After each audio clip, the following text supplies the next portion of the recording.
தலைவர் நேற்று தெளிவாக சொல்லியிருப்பார், இப்ப இருக்கிற மக்கள் 6,40,00,000 வாக்குகள் இருக்கு. இந்த வாக்காளர்கள் யாருக்கும் இன்னைக்கு வாக்கு உரிமை இருக்குன்னா இல்ல, யாருக்குமே வாக்கு உரிமை இல்லை. இப்படி ஒரு சூழ்நிலை இதுவரை ஜனநாயக நாட்டில் இந்தியாவில் நடந்ததே இல்லை.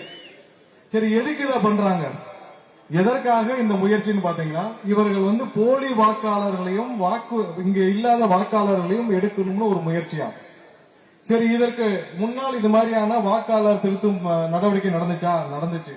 போன வருஷம் இதே நேரத்துல இதே மாதிரியான ஒரு வாக்காளர் திருத்தும் பணி தமிழகம் முழுவதும் இதே தேர்தல் ஆணையம் நடத்தினார்கள். சரி, தமிழகம் முழுவதும் நடத்திவிட்டு போன ஜனவரி மாசம் ஒரு புது வாக்காளர் பட்டியலை வெளியிட்டாங்க. சரி, அதை வெளியிட்ட பிறகு மீண்டும் 8-9 மாதங்களுக்குள் மீண்டும் ஒரு வாக்காளர் தீவிர வாக்காளர் திருத்தும் பணியை தமிழகத்தில் செய்ய வேண்டிய அவசியம் என்ன அப்படிங்கறத எங்க எல்லாருடைய கொஸ்டின். சரி, அவசியம் நீங்க சரி செய்யறீங்க, அதையாவது முறையாக செய்யறீங்களா? நேற்று நம்மளுடைய தலைவருடைய காணொலியில சிறப்பாக தெளிவாக சொல்லியிருப்பார். ஏன்னா 6 கோடி சொச்ச மக்கள் இருக்காங்க, 6,40,00,000 வாக்காளர்கள் இருக்காங்க. அந்த வாக்காளர்கள் அனைவரும் வாக்குரிமை இன்னைக்கு இருக்கான்னா இல்ல, மிகப்பெரிய கொஸ்டின் மார்க். ஒரு ஜனநாயகத்தின் அடிப்படையே என்ன?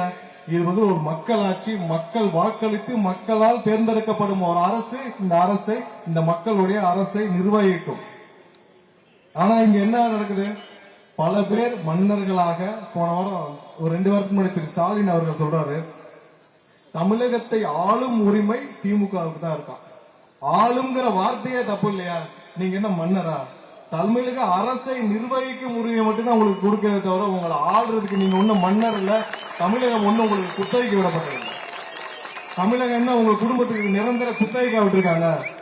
ஆளுங்கிற வார்த்தையே தவறு. இந்த நிர்வாகத்தை, அரசு நிர்வாகத்தை சரி செய்ய, அரசு நிர்வாகத்தை நீங்க நிர்வகிக்க மட்டும்தான் மக்கள் வாக்களித்து அந்த உரிமையை கொடுத்திருக்காங்க.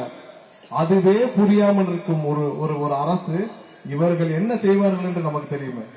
சோ இவர்களை மாற்றுவதற்கு நம்ம என்ன ஒண்ணு தேர்தல் தான். இந்த தேர்தல்ல தான் நம்ம இவர்களை மாற்ற முடியும். இது போன்ற ஒரு மோசமான சக்திகளை தூக்கி எறிய வேண்டும் என்றால் தேர்தல்ல தான் நம்ம செய்ய முடியும். சோ அந்த தேர்தல் ஜனநாயகம் உட்படி முறையாக நடக்கணுமா? கண்டிப்பா நடக்கணும். அதற்கு அனைவருக்கும் வாக்களிக்கும் உரிமை இருக்கணுமா? கண்டிப்பாக இருக்கணும்.